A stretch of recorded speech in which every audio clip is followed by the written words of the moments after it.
Tovarino Stuart? Sì, le Malaco. Ah, melatonin topinambur? Nah. Pureko, paputin. Okay, aspetta.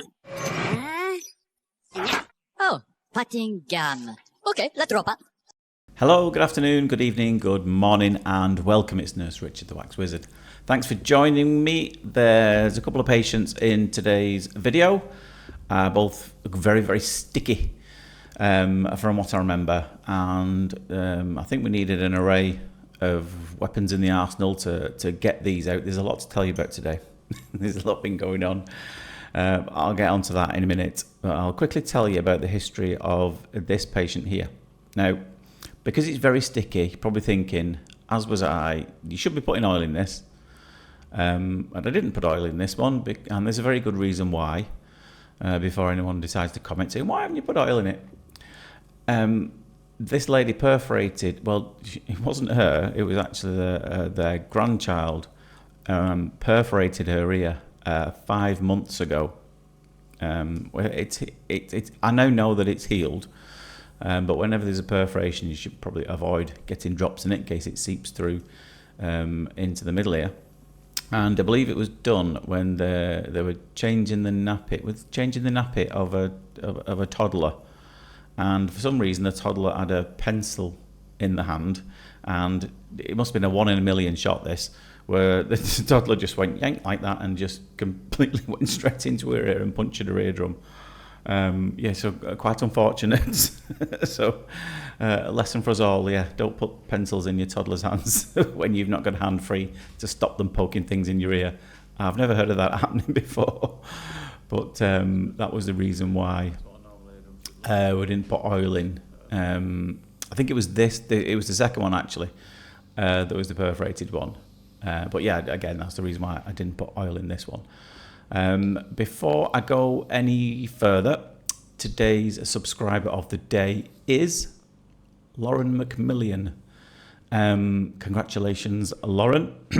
Now, when I initially saw your name, I like probably most people do, they probably read it wrong and thought, oh, it's McMillan, because it's obviously a very common name, very common Scottish clan, but it's McMillian, and I'd never heard of that before. And a lot of my family are Scottish. And so I actually thought I'll look that up. Where does that come from? It's obviously a derivative of the Macmillan clan, and it fascinated me when I saw the meaning behind it, because I think my kids, especially the boys, should have had this surname instead of mine, because I believe the meaning of Macmillian is, correct me if I'm wrong on this, Lauren, is son of the bald one. So let me know, does the baldness run in the family? Maybe that's a great name though. I absolutely love it. It's a really cool name. Anyway, not telling you much about this here, am I? So it was punctured, and I really struggled to find, after I took it out, I tried to scoop it out there, you can see it just kind of spread it around a little bit. I was struggling to see where the actual perforation was, but that's not surprising, because when it's a pen, and she said she'd just sharpened the pencil as well, so it would have been a tiny little pinhole perforation. Not obvious, but there was no doubt that it was, because the doctor confirmed it, and there was bleeding coming through the ear, but thankfully it's healed quite nicely. But the reason she came to me was she was having trouble hearing, and they wanted to confirm whether a doctor wanted me to confirm whether the perforation had healed or not, which we were able to confirm. Anyway, lots of other stuff to tell you about. What shall I start with first? Right, I don't know if you remember a few videos ago, or I've been mentioning this quite a while actually, that whenever I'm doing a long video and I suggest you get a cup of tea. And obviously my favourite tea is Yorkshire tea, even though I'm from Lancashire, which they're rivals anyway. We'll go into that now. But I do love Yorkshire tea. And so I suggested that why not, if any of my followers or subscribers, get in touch with them, see if we can get a brand deal. Before I go on, you might be able to see a tiny little dot at the top of that ear. I think that's where the pencil went through. But yeah, as you can see, it's healed fairly well. Anyway, So I asked a few videos ago if people would get in touch with Yorkshire Tea. Said, go on, get him a sponsor. See if you can sponsor the channel. Get him a brand deal. And a few of you did, and you let me know. And we did get a reply from them. Now, are you ready for it?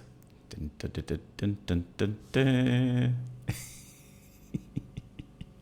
I'm only joking. I bought this. Who am I kidding? They're not going to mess about with small fish like me. Anyway, no, seriously though, they did get. Do you like it, by the way? eBay, 10 quid. It's probably not an official one either. So maybe don't tell them I've got one. So yeah, a few people reached out. There you go. See, nice and clear as well here. Afterwards, yeah, definitely where it was perforated. So yeah, a few people reached out to them, and they replied back. Thanks for doing this, by the way, if that was you.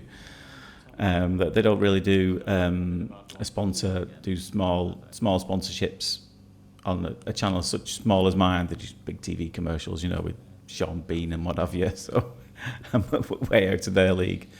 So they said they don't generally do that, but they did say if I've got a charity that I support, then feel free to get in touch. I haven't done yet, but I will, because as you know, if you've been watching the channel for a while, I have got some charities that I support, some cardiac ones, so I will get in touch with them, and I will keep you posted on that. See if we can maybe get them to send the hospital a few spare tea bags. Anyway, this second ear in here, again, I'm having to use a bit because it's so sticky. I'm having to get a bit of curette in here, and I think it did something similar to the first one. It just kind of scooped it out, but even that does still help though. Now, I'm looking at this one, I'm wondering if I've actually used this procedure before in a video. I'm not sure. I've got that many that you're not quite sure which one you've used and which one you haven't. I should delete them after I've used them.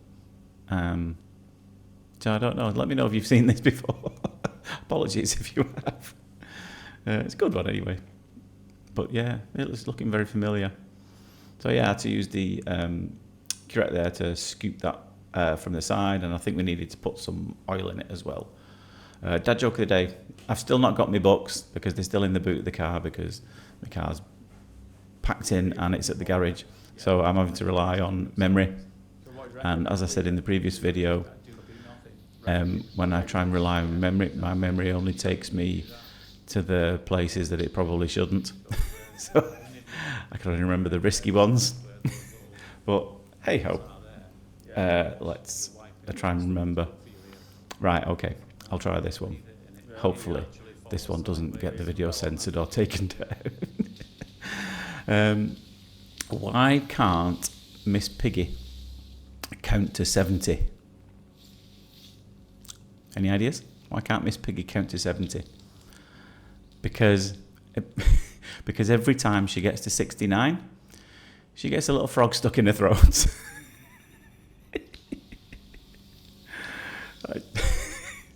Sorry if that offends anybody. Well, do you know what? I'm not, because that's funny. As you can see, I've put oil in this one. Hang on, get a bit. I'm still waiting for your call though. Still waiting for your call, Yorkshire Tea. I put a bit of oil in this because the curette spread it round a bit and it keeps clogging up the tubes without the oil, so put a bit of oil in and I think it comes out in one piece pretty easily. So I hope you've enjoyed that. Anyway, please subscribe to the channel, and if you want to be a subscriber of the day, you've got to leave me a comment that says subscriber of the day. And you can also become a member of the channel should you so wish. There's absolutely bucket loads of ears and other stuff on there, so if you want to do that, feel free to go ahead. Anyway, I hope you enjoyed that, but for now, take care of yourself and I'll see you later. Ta-da.